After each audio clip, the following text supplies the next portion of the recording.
1 4 5 le 1 tsika zao misy an'ity io izy io 4 dia ny 5 tsika koa misy an'ity ao eto tsika vadika tonalité re 1 4 5 la io accord mi la si 1 4 5 any zany fa si bémol do tsy mila mandeha lavitra na hoe nanao barage hafa fa eo 4 case dia vita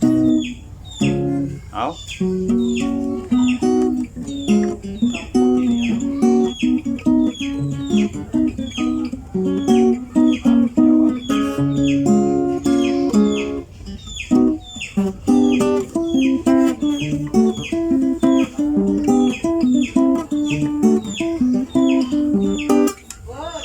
abonnez-o ary ny chaîne antsika